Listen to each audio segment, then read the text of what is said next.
lively discussion in this early morning session. So I'm going to go ahead and start introducing our speakers. Welcome to the Colleges and Universities Making a Dent in Food Waste session. I'm Lana Suarez, and I am from EPA, Environmental Protection Agency. I work on sustainable management of food. I'll be moderating the session. I'm very excited to have the speakers that I do this morning. Unfortunately, we did have one cancellation, so if you're looking at your app on the Summit program, Nicole Edmonds, who's from the Michigan State University, is unable to attend. She had some travel difficulties and just wasn't going to make it here in time for this 9 a.m. early morning session. But I'm going to read a little bit about Nicole, and her bio is in the app as well, so you can read about what she's doing. And Jay, who's here with us as well, is modeling some of his work after Nicole, so you'll still be able to hear a little bit more about what Nicole has been talking about, which is food pantries on a university campus. So a quick survey of who is in the room, since we just have, it's not overwhelming. We can probably get a quick sense of who is here. Are there folks in the education field from a university? Okay, great. Okay, good. Okay, and other folks who didn't raise your hand, you just want to shout out what kind of industry sector you're working in? We collect food waste. Okay. And compost it. Okay, great. Okay, so that's a good variety, and we still have some representatives from education and university sector, so that's great. Okay, again, I'm Lana Suarez, EPA, work on sustainable management of food, and I'm excited to be moderating this session. You're going to learn about university waste on college and university campuses, or how to reduce waste on college and university campuses. There's a variety of models that you'll hear about what folks are doing. Some are administration-led programs, and others are operated by the students themselves. So no matter what the size or budget of your school, there is a model that you can adapt for your situation. We're all here at the Midwest Food Recovery Summit because we all believe that reducing food loss and waste is important. The numbers out there are staggering. We heard a little bit in our morning session yesterday about the millions of tons of food waste that are generated and what is going to landfills. And we're hoping that through the efforts of all of us, we're going to be able to reduce and recover a significant amount of what is now being sent for disposal. And these are great examples of how we can do that. Because the students are the leaders of our futures, and educating them and others in the community on issues of wasted food, arming them with information on current models, and involving them in the developing solutions will affect the future of wasted food policy and on-the-ground practice in their homes and in their communities. So with us this morning, we have Jay Kahn. He's going to be speaking first. So I'll introduce each of the speakers briefly, and we'll have some time at the end. We're going to save that for questions. Each of our speakers are going to speak for about between 10 and 15 minutes. And again, we'll have some time at the end for questions. If you have a burning question, you don't want to forget, write it down, and we'll come back at the end to address all of those questions. Because we really want to have an interactive conversation with everyone. I know it's a little difficult because we're up here on this platform right now, but we'll want to get your voice into this dialogue and this conversation as much as we can. So keep thinking about those questions as you hear these presentations. Jay, who will be first and is wearing his school colors today, he's easily identifiable, is responsible for operations, maintenance, custodial, recycling, composting, and other sustainability programs at Central Michigan University. And Central Michigan University has 20,000 students, 132 buildings, and 565 maintained acres. So a lot of responsibility for Jay. And he's currently leading an effort for an on-campus stationary food pantry, which is what the other speaker who couldn't make it would have been talking about. So Jay will be able to speak to that a little bit more. So I will turn it over to Jay right now. Here's your folder. Thank you, Lana. Hi, good morning. Thank you, Lana, for talking about the scale, CMU a little bit. So a little bit more on that scale. We're probably in the top 100 as far as size goes for a university.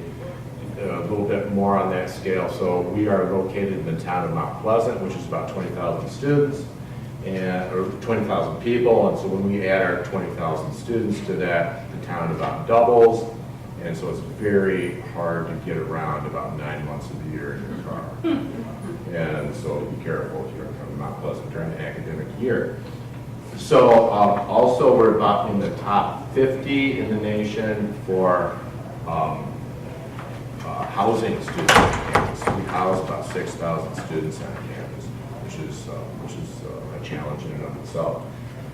And our composting program started back in 2007, and so it's 10 years old. And the video that I'm going to play for you really describes the last iteration of that, where we are now. Where we started was basically students collecting pre-consumer food scraps like melon bows and potato peelings and taking them out behind the baseball stadium, putting them in a pile, adding some leaves and turning it occasionally. And so this is where we are today. I met a student from the Student Environmental Alliance. He had a desire to get a composting program started on this campus. So he and I got together, we involved facilities management to have a compost pile. He recruited student volunteers. I volunteered to provide the compost. We collected our compost in pickle buckets, which we had collected, put them in all the different production areas, and started out with just collecting the fruit and vegetable waste. Students came and picked it up every day, and that's how it really all got started. It really fits in with an easy way to make a big impact with a sustainable activity that we can actually achieve. And the reason why that is because we don't have 100 kitchens, we've got 5. We're feeding 15,000 meals a day, and they all happen in the same spot. So if you're really able to capitalize on what is a very centralized way of feeding people is through a limited number of kitchens and a very organized process. And so if everybody's throwing that waste out in the same place, it makes a heck of a lot more sense to send it to a compost pile rather than a landfill. In a professional composting operation like the one that we use, which is maybe the top composter in the state of Michigan, and they produce a compost called Dairy Dew. And it is a mixture of what we send and also other farm byproducts.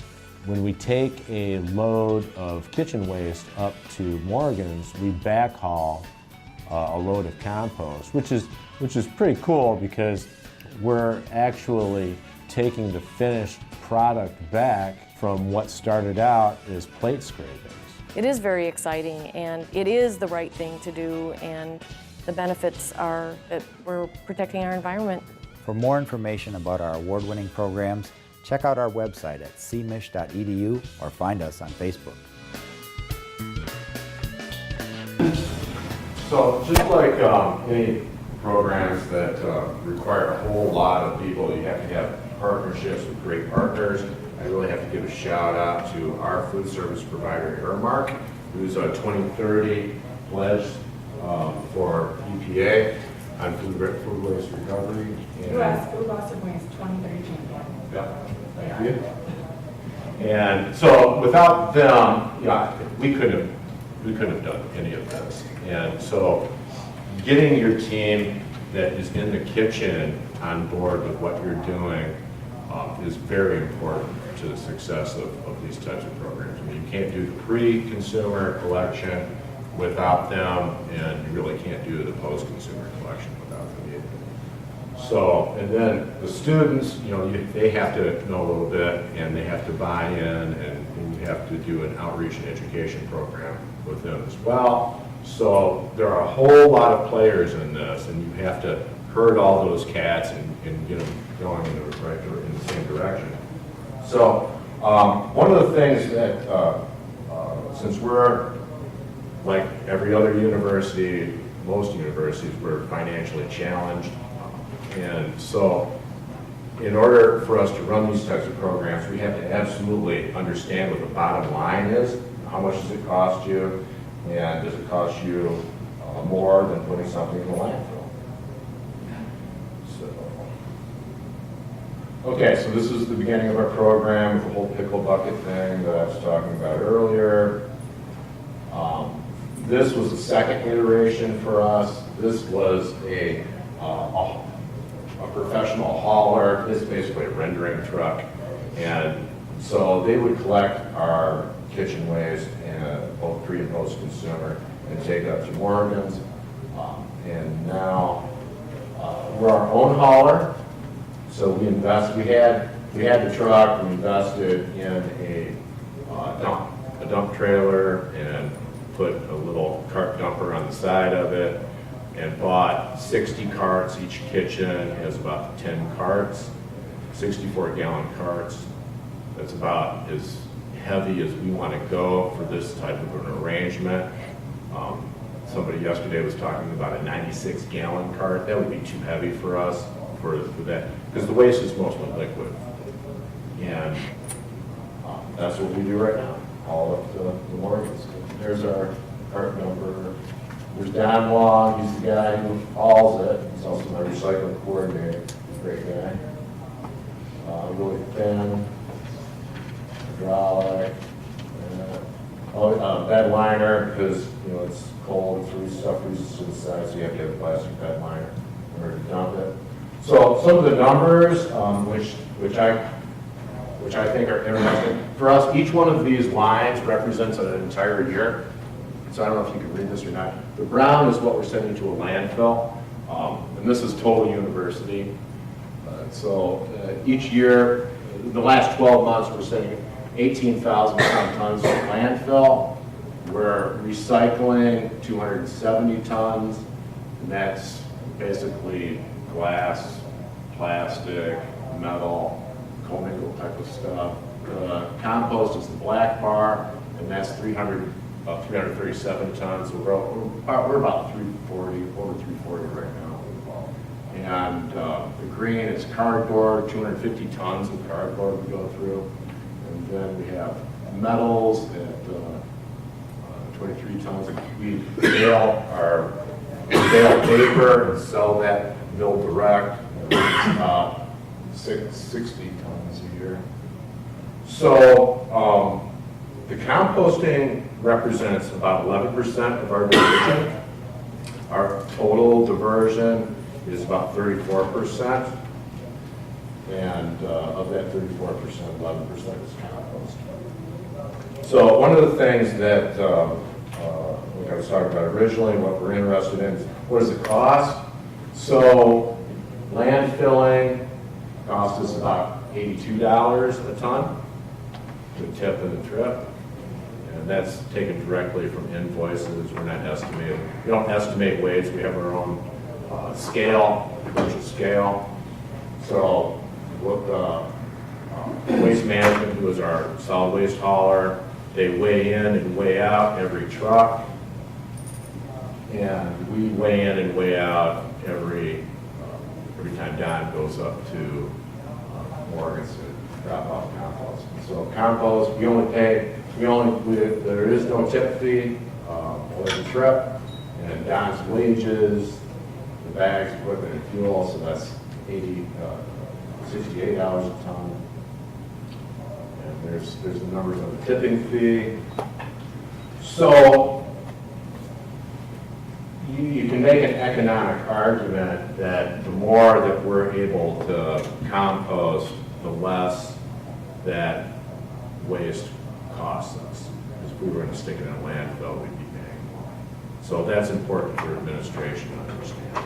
Now, obviously, these numbers change based on your location, depending upon whether your composter is going to charge a tipping fee or not. Our composter, I'm sure they enjoy being able to say that Central Michigan University takes their stuff to the composter. So, you know, it's free publicity for them, and apparently they find some value. So, issues, okay, so composting, since we've been doing this for 10 years, composting can really be any scale that you want, is really what we learned. Because we're like 3 different scales, right? We had this really small program, it was just student run and student owned, that generated about 70 tons a year behind the baseball field. Rodents would get in it and mess around and kind of wreak a little bit of havoc. But, and now we're, you know, over 337 tons, a little bigger than that. So one of the other issues with food waste prevention in commercial school cafeterias or dining halls is to go trayless. That's a big step. Not a lot of schools are trayless. It really cuts down on the total waste right from the beginning. So if we're talking about, even in the K-12 situation, I absolutely recommend going trayless. Scale the weight. So, you know, if you don't have a scale, you really need to get one. Otherwise, it's really hard to do your metrics. Estimating is haphazard. Dump trailer for us. It's just for young cars like I talked about. And then, so contamination can be an issue in a commercial kitchen. So there's a lot of rubber gloves that you have to make sure that your staff is trained to put those not in the compost, and also any type of silverware and dishes, stuff like that. So all that becomes problems, but they can all be resolved through education and outreach and training. So that's how my story began 6 months ago. And Lana, we won a food recovery challenge for EPA Region 5 back-to-back years, 15 and 16. So I got a call from EPA, says, hey, we're doing this thing over in Canton, over at Walsh University. Why don't you come along, do a PowerPoint, you know, we'll be partners. So that's how I met Lana. So I go to Walsh University, and they had this thing, what was it called? Summit Squared. It was a Campus Kitchens event summit, and they talked about food loss and waste and food insecurity issues. Right. So I'm the custodial maintenance guy over at the university. And they shoved, they being the administration, shoved kind of the recycling sustainability into that box because that's where it fit the best. And so I got involved in composting, doing great things with composting, going to this conference with Lana, and half the students there, half the conference is about talking about food insecurity. And not food insecurity in the sense of what's going on in the nation, but food insecurity in the sense of what's going on at community colleges and universities, which was a much more powerful thing for me. And so for the last 6 months, what I've been doing is a lot of research on food insecurity in a college setting, and found out a lot of interesting things. And one of the places that I was able to visit was just down the road over at Michigan State University, which has one of the nation's oldest student-run, for students, food pantries in the nation. It's over 20 years old. And that food pantry was kind of a model for a report that I wrote for our administration, so we might be able to open a food pantry as well. And I wanted to briefly share some of those numbers with you about a problem that I think people are just now starting to talk about, and it's just now starting to get a lot of traction nationally, and more more and more people are starting to address this issue. And it starts with, everybody knows that the cost of a college education is really geometrically rising, right? I mean, when I went to school, I was paying $70 a credit hour. And right now at Central Michigan University, it's probably around $500 a credit hour. And so what happens is the money that people used to be able to spend on food and housing and laundry and transportation and all those other auxiliary costs that go along with your tuition costs can really no longer be paid. And so one of the tragedies that is going on in the United States today is people who don't graduate from college, but what they do is they leave college with a tremendous amount of debt. And so I wrote this paper, presented it to kind of trying to work its way up to the president's cabinet to get a listen and get some funding to start a pantry. And one of the things that was asked is, hey, they understand that there's a national need, there's even a state and local need that's relatively easy to document. There's a lot of numbers out there. But what is the need at CMU? What's the need on that college campus? And so I did some interesting research that I would like to share with you, if I can pull up that.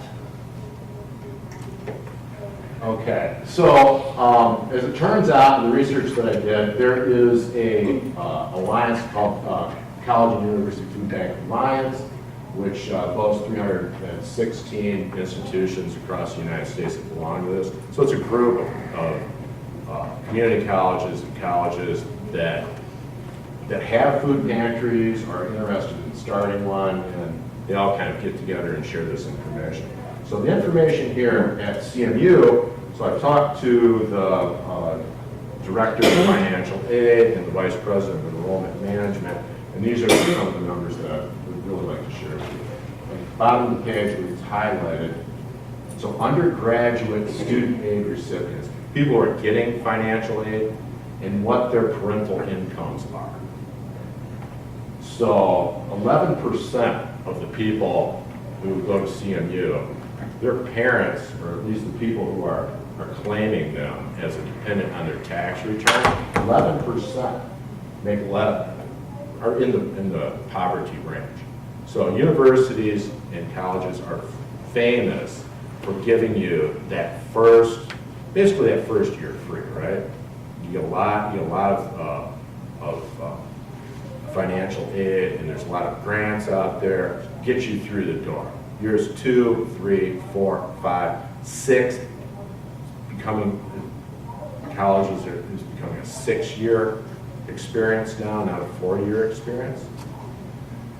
And so you can see that starts to snowball as you get farther and down. So then under 30, that's another 4%. So 15% of our student body, their parents are claiming on their taxes. People who receive financial aid, right? We're not talking about all students, just the portion that are receiving financial aid. 15% of those, their parents are claiming that they make less than $30,000 on their taxes, right? Poverty in Michigan, that level is $24,000. Then you add another 8% onto that, and you get up to about 42,000, and another 8% onto that, you're under $60,000 a year. So you're talking about 16 plus another 15, so over 30%. Let's see if I can scroll down. So there's a documented need there.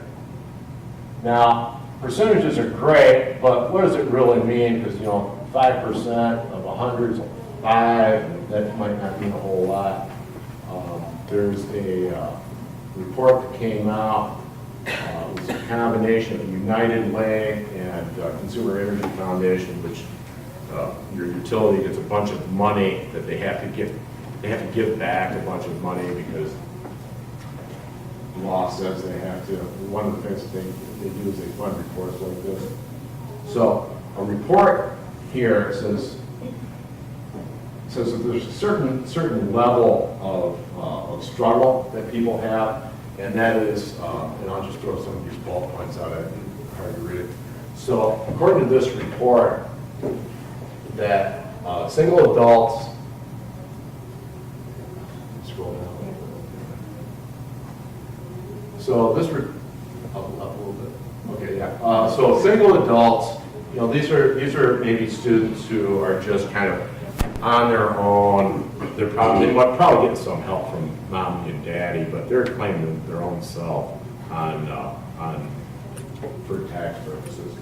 So I'm not really looking at them very hard, but what is interesting is that a family of 4 with an annual salary of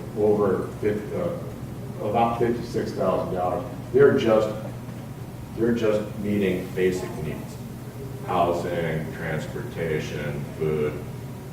So as the percentages in that other graph, you know, there's a lot of people who fall into that category of just meeting basic needs, and then you throw the cost of education on that too, and that's a struggle. So 30% of CMU grads represent that portion. Now, what do these numbers translate to number of students? Okay, so adjusted gross income of so you're a student, your parents are claiming you on their income taxes because it's advantageous to do that. So we're seeing that, and this is information that's taken directly off the FAFSA. Everybody know what the FAFSA is? Okay. All right. So, you know, it's real numbers. So I'm looking at 1,033. These are parents are still claiming them on their income taxes, and 1,000 of them fall in the range of under $20,000. And then throw the next statistic on that is 1,277 is in that next tranche, and then another 1,400. These are people, you know, as I said, who are still being claimed. Now you got some independents here who parents are not claiming them, they're claiming themselves. This is a harder number to believe because, you know, in some of these you can't tell how many are still receiving some type of help from mommy and daddy, right? But it becomes really clear that there's about 3,000 students, give or take, at a university of the size of about 20,000 students, so that's 15%, who are probably struggling with food insecurity issues and housing insecurity. So, you know, that in my mind is a more interesting thing to me personally than the composting. Composting is great, right? But if you look at the food recovery hierarchy, it's towards the bottom, and feeding people is towards the top. So my message really is try to feed people first, and compost second. Neither one is easy. Anyway, thank you.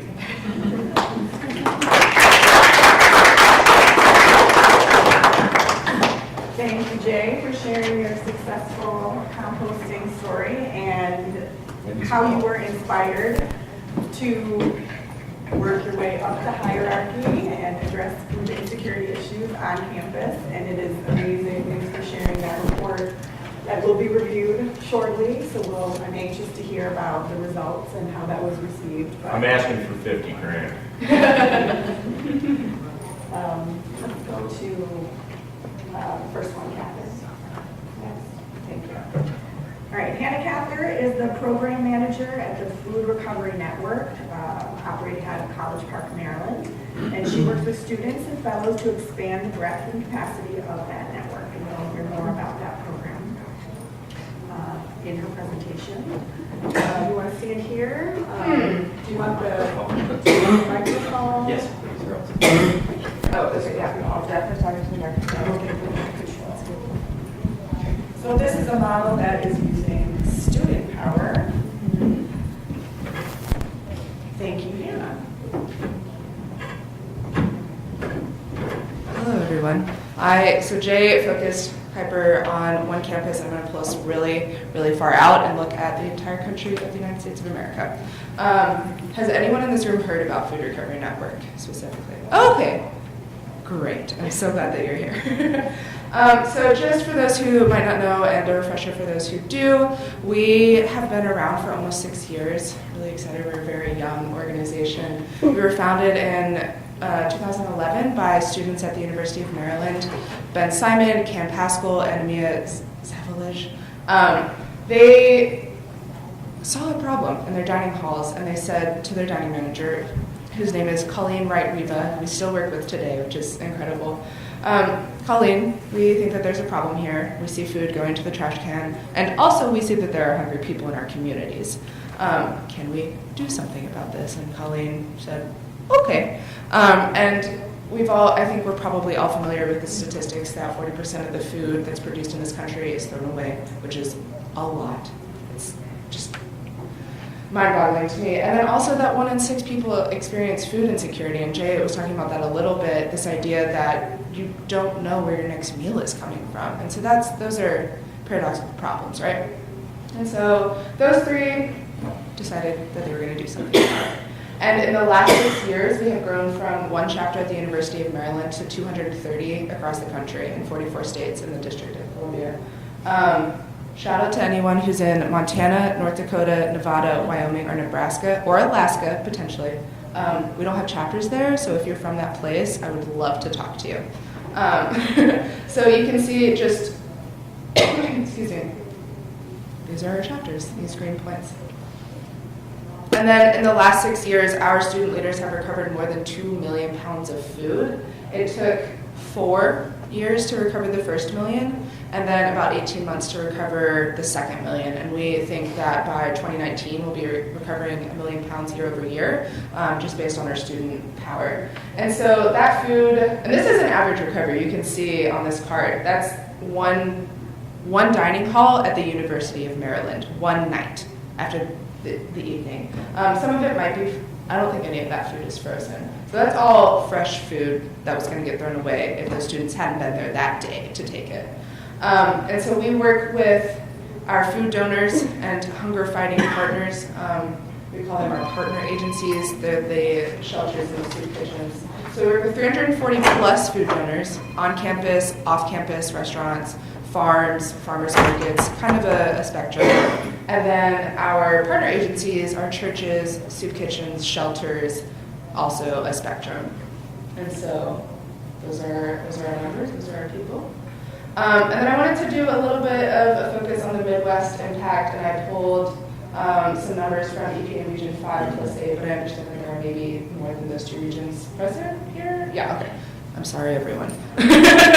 But just in this last semester alone, almost 200,000 pounds of food was recovered, and they engaged 500 volunteers. And so you think about a student on campus, full-time student, probably working because they have to pay incredible amounts of money to get an education, and then also doing food recovery and philanthropy.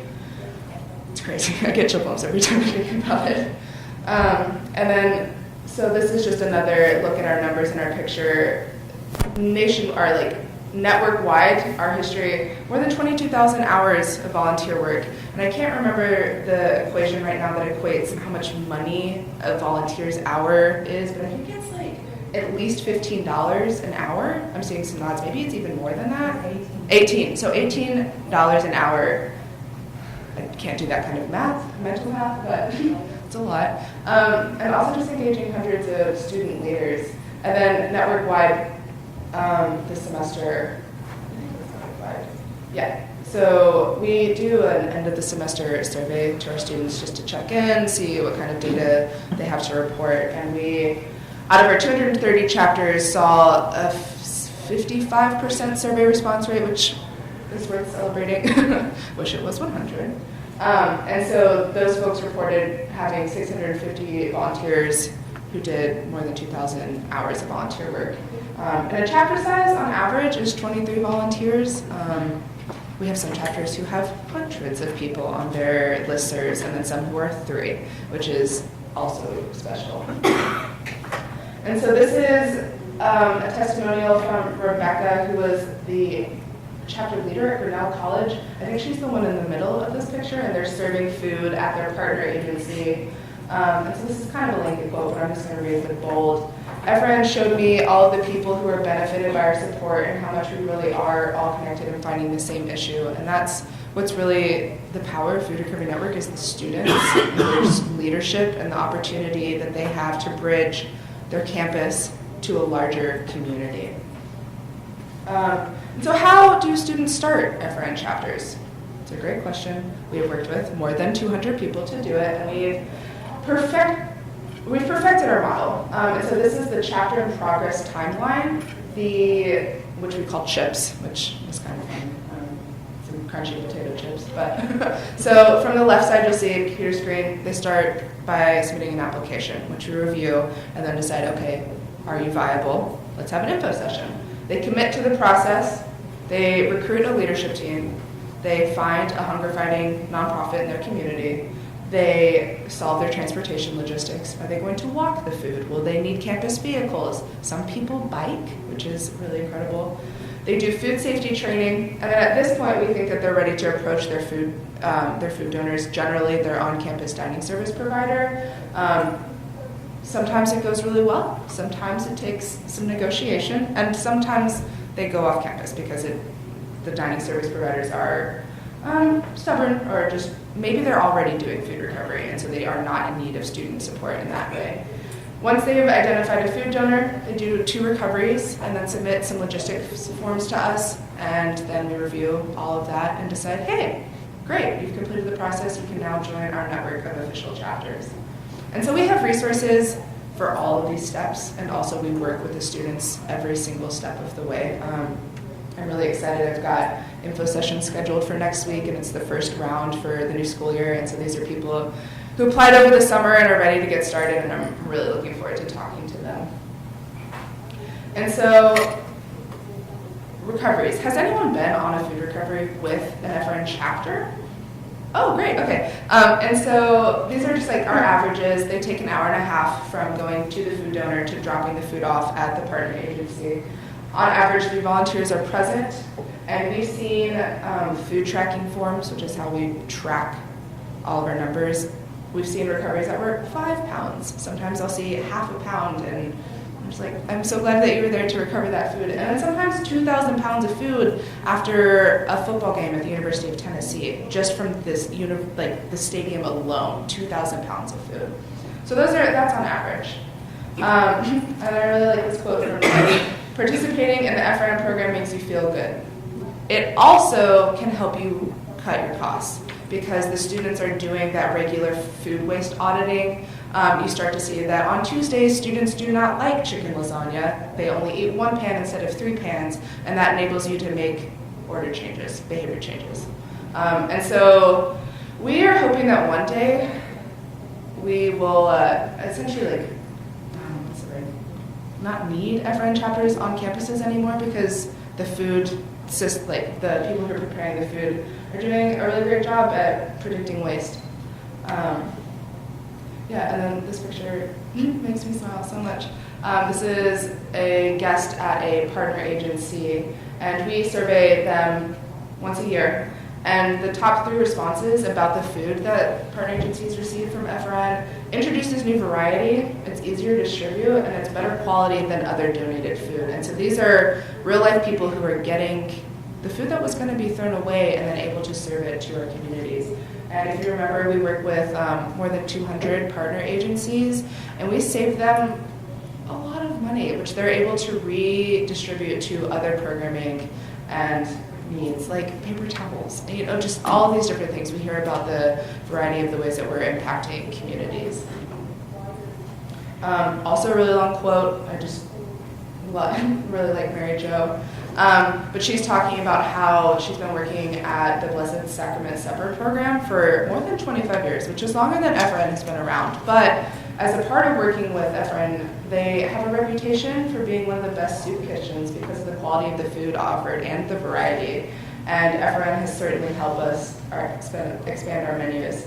And also, this picture gets me in the feels. So, what's the cost? Of course, there is a cost associated with everything. We currently don't charge a membership fee to be an Efrain chapter, which I think is cool. And we tell students that they'll need less than $100 to do their first couple of recoveries. And so these are recommended, needed things. You need a scale to weigh the food. Your kitchen might already have one. You need a thermometer to check and ensure food safety. Your kitchen might already have one. We recommend having aluminum pans just to package the food and transport it. Gloves, again, kitchen might already have some. And then a cooler to ensure food safety. And so all of that is less than $100. Depending on how much food needs to be recovered in the first couple of recoveries, you might need 200 pans for another month, or you might be able to get by with 50 pans for 3 months. There's just a lot happening, and that's the neat part about working with a national organization, is that each chapter is doing things differently and has different needs, and so the variety of experiences that we're seeing varies. So here's my ask, call to action. If you want to find ways to feed people and empower student leaders, you should apply today.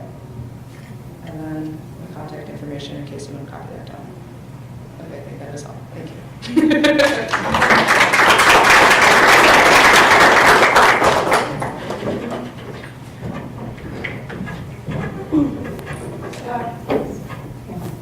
Oh, thanks. Thank you, Hannah. And again, we're seeing another great example of that student power on campus. And something, Jay, I don't know if you mentioned that you do have students working for you. Right. Right, and how many do you have? So we have 6 students that are doing nothing but recycling, collection, and operating the baler.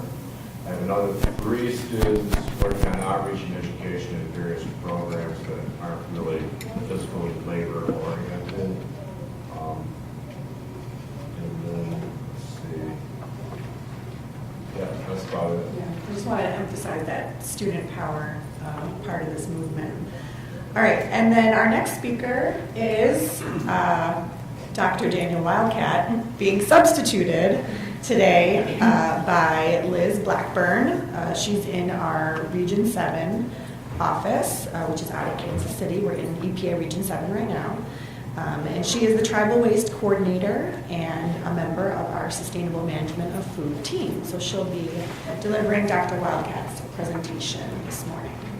Thank you, Liz. So yes, thank you for having me today. So in 2015, we started this Tribal Eco Masters program. And several years ago, EPA Region 7 signed a memorandum of understanding with Haskell and Nations University. And through that, my boss, Jim Callier, had conversations with Haskell and really prioritized food recovery at the university. So I'm going to tell you a little bit about what's going on there. So, let's see. There we go. Okay, so just to give you kind of an understanding of Haskell and Nations University, it's a national tribal university sitting on 320 acres. And Dr. Wildcat created this presentation, included a little bit about the really important history of Haskell. It's gone through some different periods. Right now, it's really cool to be involved with the university because it represents almost 100 tribes around the nation. So it's a really great place for all the nations to convene and learn about these different practices. So one really important point about how Haskell's operations are a little bit different is that there's a really big cultural component of that. So composting and food recovery is something that indigenous nations have been doing for thousands of years. It's really just the words that are new. So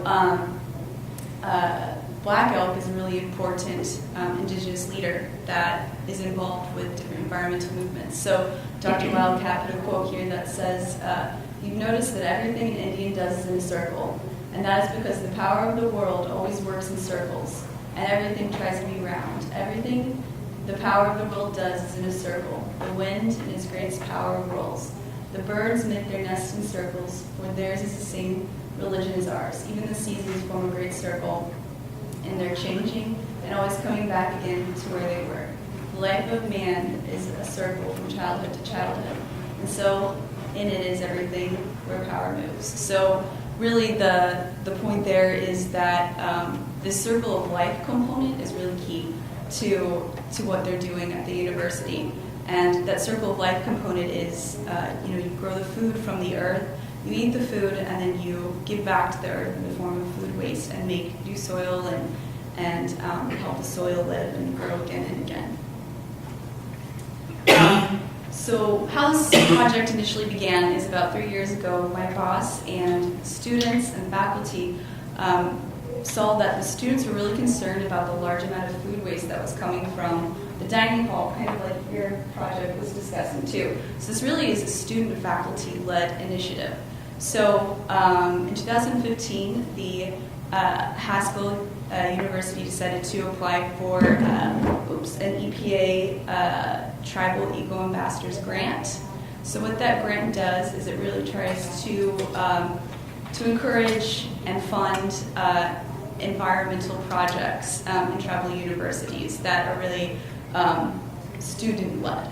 So Curtis Dining Hall, this is obviously where all the food is coming from. It offers 3 meals daily to 750 students. And then on a typical weekday, about 1,000 meals are served. And then Curtis Dining Hall is where the students are picking up their food. So this is trying to create a closed-loop circle here. So again, kind of that indigenous component of this is that Thomas Berry wrote is the present urgency is to begin thinking within the context of the whole planet, the integral Earth community with all of its human and other than human components. Another really cool project that this is kind of all integrated in is the KU Research Garden that Dr. Wildcat plays a role in as well. So a quote from him is, "Our most ancient and widely shared indigenous wisdom tells us that waste is something costly for humankind to practice. The Haskell Food Recovery Program reminds us that the cost of waste is borne not only by ourselves, but also all of our relations." And so this is a picture of the Haskell students harvesting from the garden where some of the compost is used. And so all of the food recovered in the Haskell cafeteria is going to the Eco Ambassador composting operation, and that's back of house food waste. So I'm sure you guys know what that is, but that's like coffee grounds, that's like the odds and ends of vegetables, eggshells, things like that. And so this is their USDA garden plot where they plan to use some of the finished compost. So the finished compost, the plan is to use it in this garden here, which is going to be another extension of the indigenous native garden where they hope to then use the food back in their cafeteria. And so this is a picture of what their dining hall kind of looks like. So the food recovery program is really important to them because it encourages that indigenous students adopt a mindful attitude about food in the age of fast food that sometimes has been lost throughout the generations.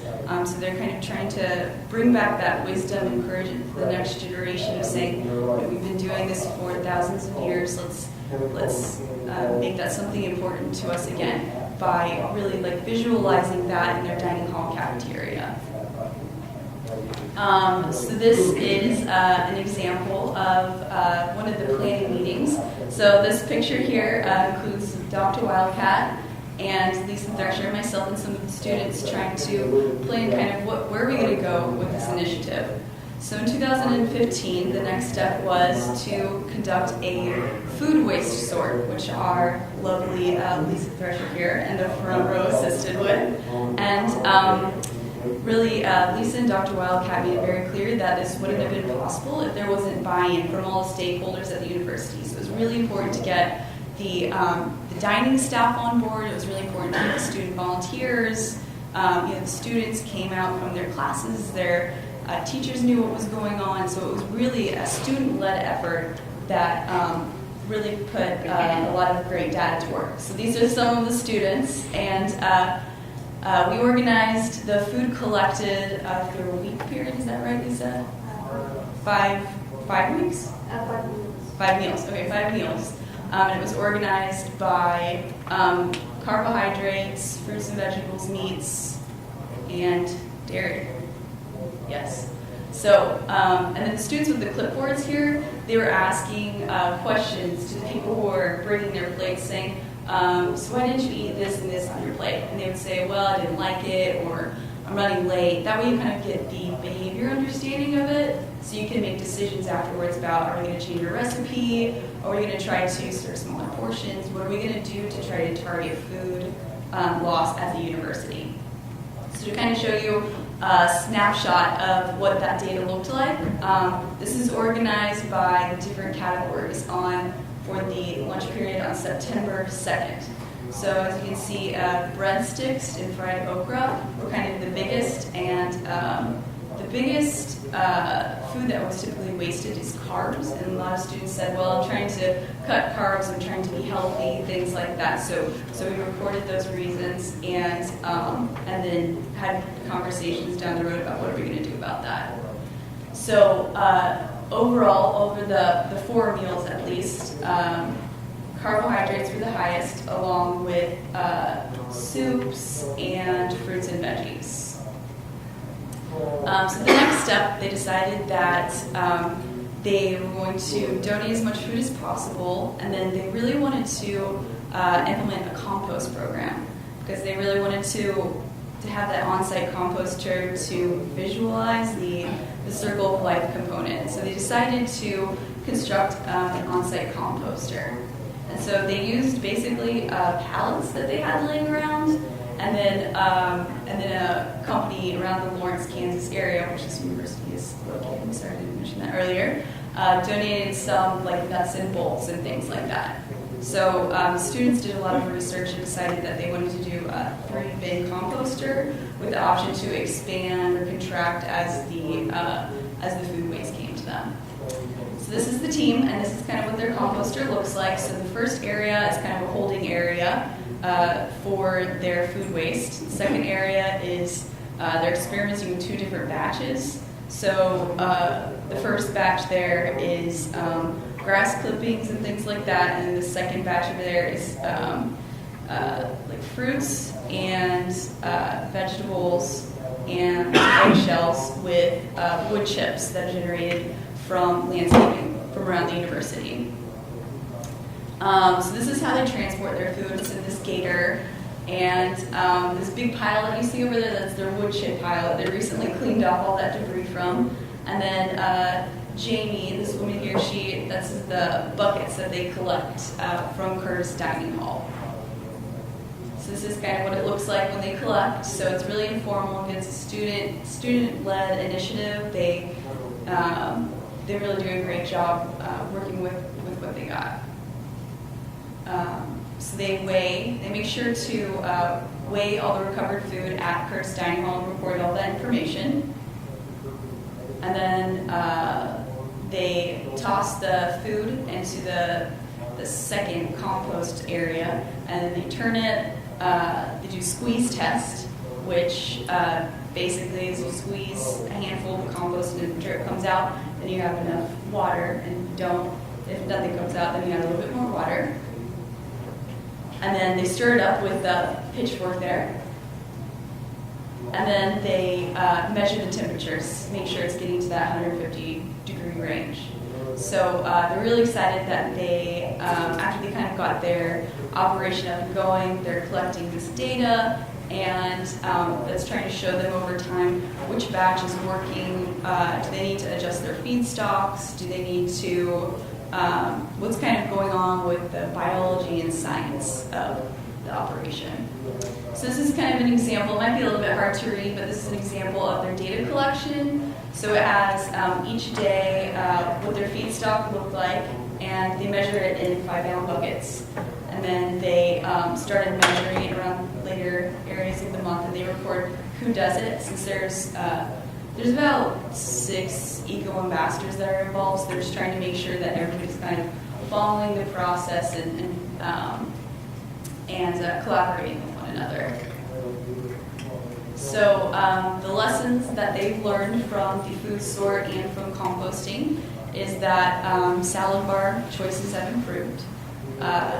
They reduced food portions, and the cafeteria asks students if they want carbs instead of just giving it to them. So they're really trying to emphasize everything along the food waste hierarchy. So they're trying to do source reduction, food donation, and then this compost operation as well. So thank you so much. And if you have any questions, you're welcome to ask me, or you can absolutely contact Dr. Wildcat as well. So thank you so much.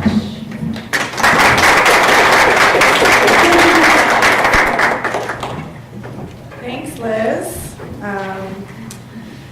Okay, so those are all of our speakers, and now we're to the more interactive part of our session. So I'm sure you wrote down all of those burning questions as everyone was speaking, and now I'm going to do my game show host thing, and walk into the audience and see if you have any questions for Liz or Jay or Hannah, who demonstrated and showed a lot of successful programs and work that's going on in the universities right now. So, who wants to start it off? Don't be shy. Dan. This is a question for the 2 composting operations on campus.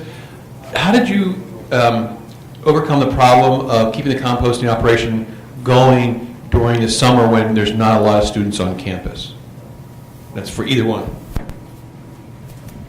So keep it going in the summer. What? Yeah. So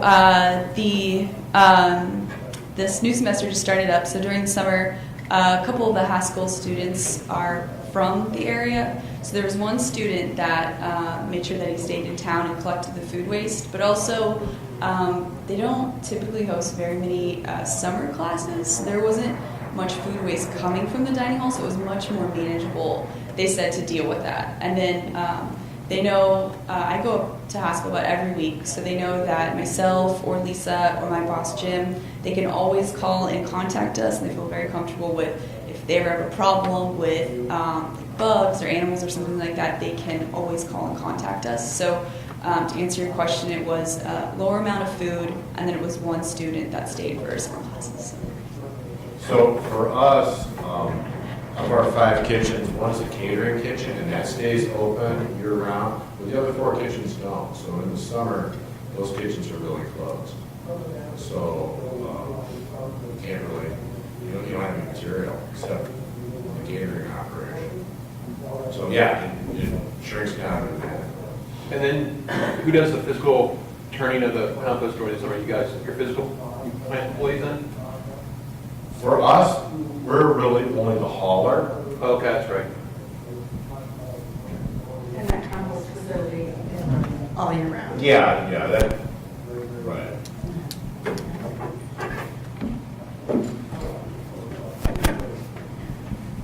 Was there any decisions on why they went with outside composting versus maybe like worm composting or anything else? Or challenges with finding a local outside contractor, I guess?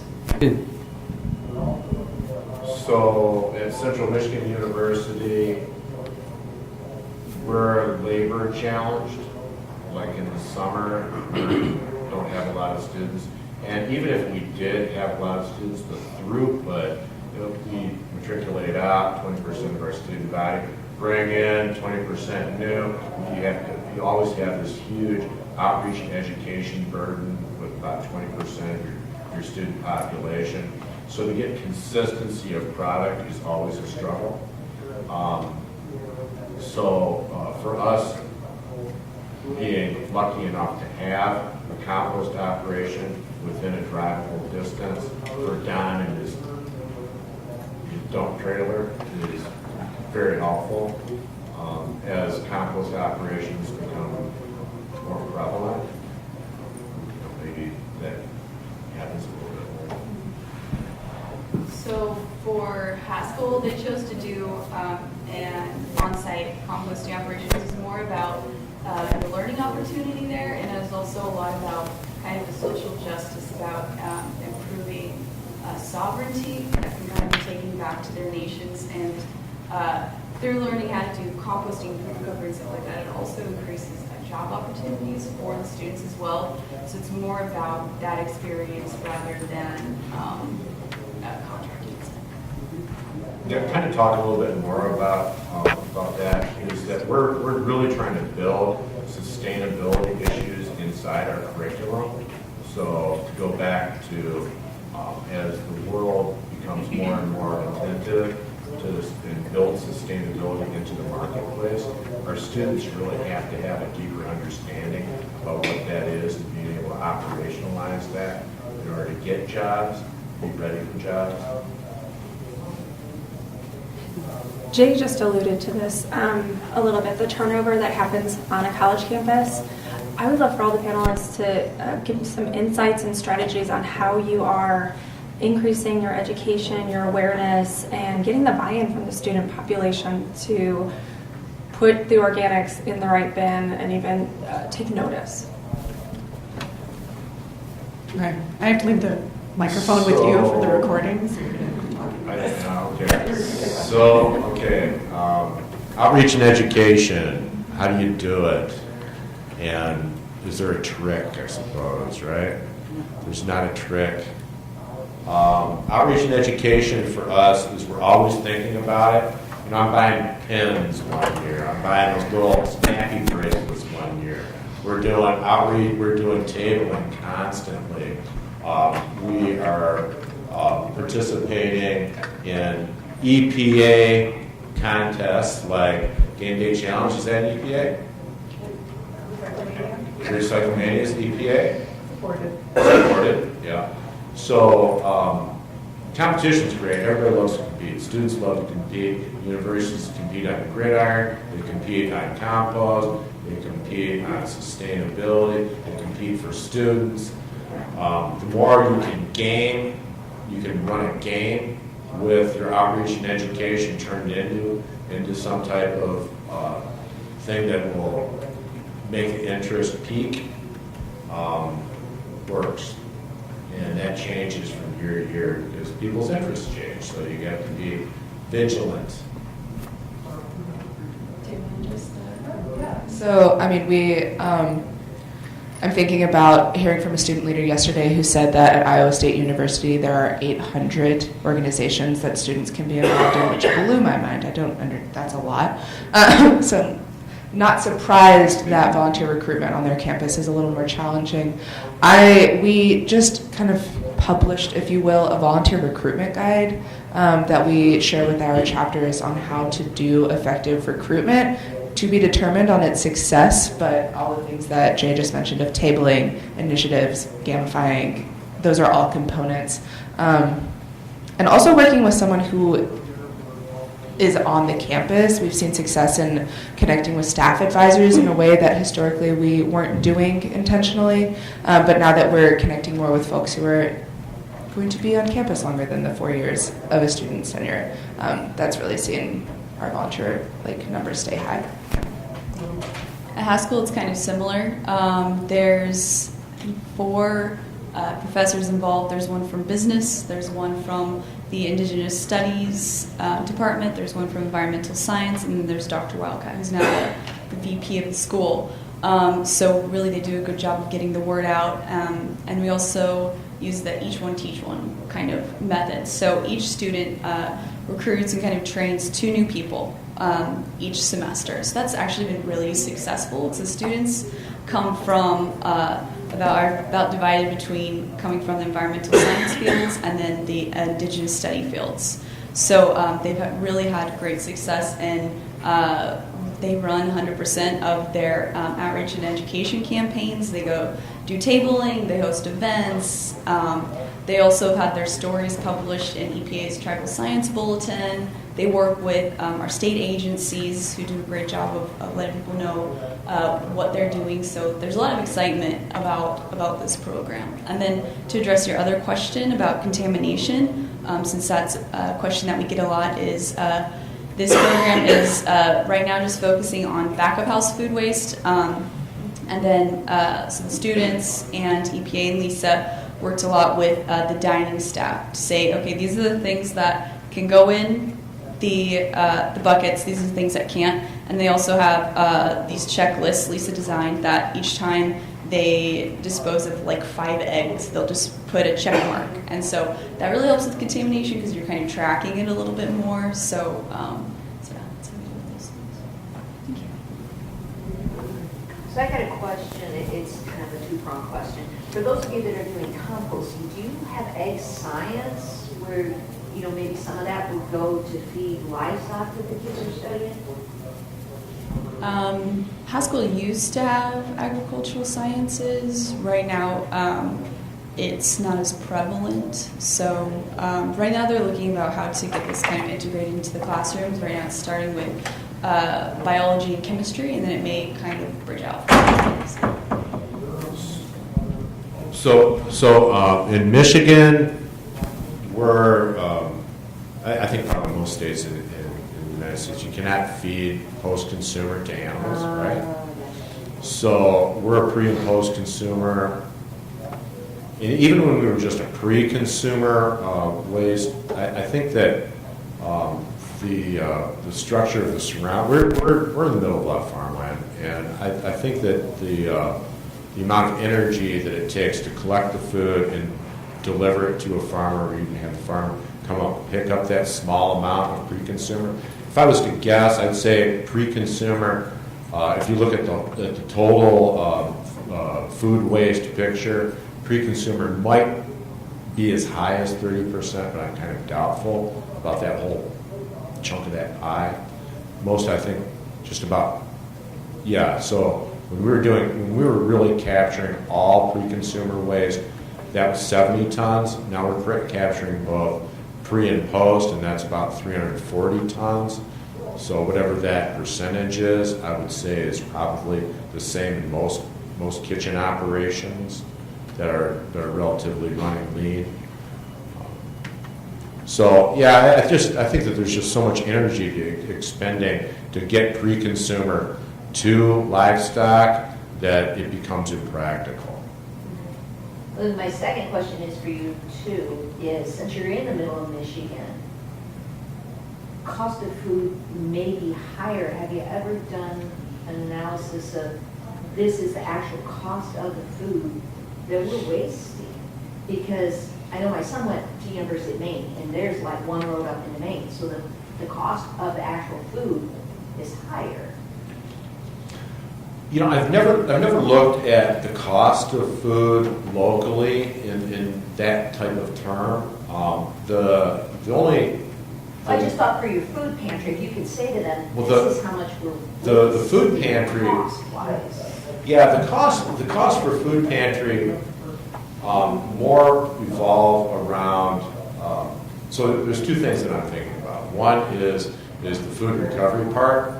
And food recovery in terms of like running over to Sara Lee or running to Aunt Millie's and getting day-old bread, stuff like that.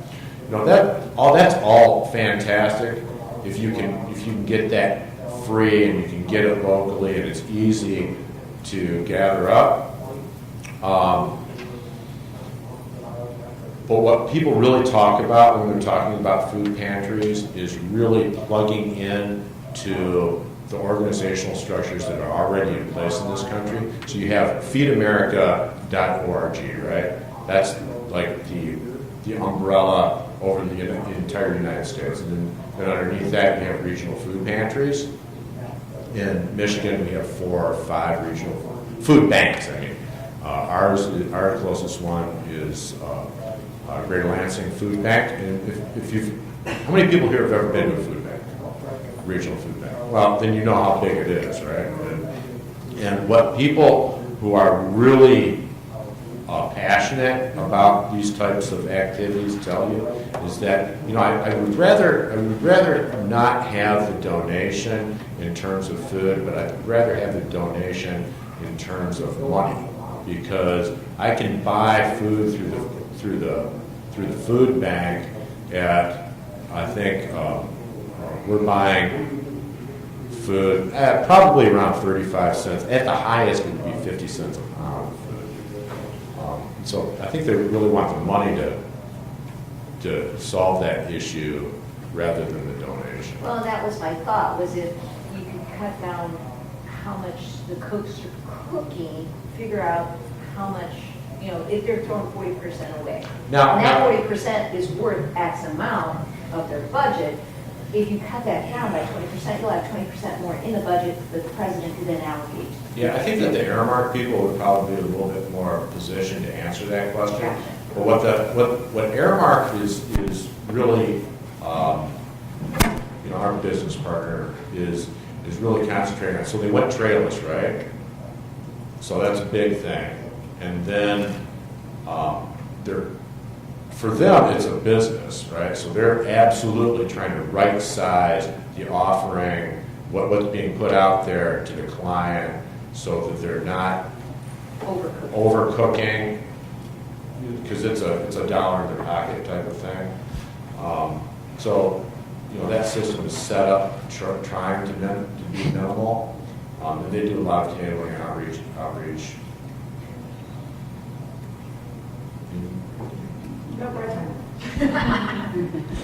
We're at time for our session right now, but I'm sure all of these speakers will be available during the break, which is right now in the exhibit hall. And next in this room, after the break at 10:45, we'll have K through 12 case studies if you want to come back to this room. And then I just wanted to remind everyone to please use the app and rate this session. And then I think those are all my logistical reminders. So thanks again for coming and participating and for some great questions. And thanks again to all of our speakers for sharing their stories and all of their successful student power efforts.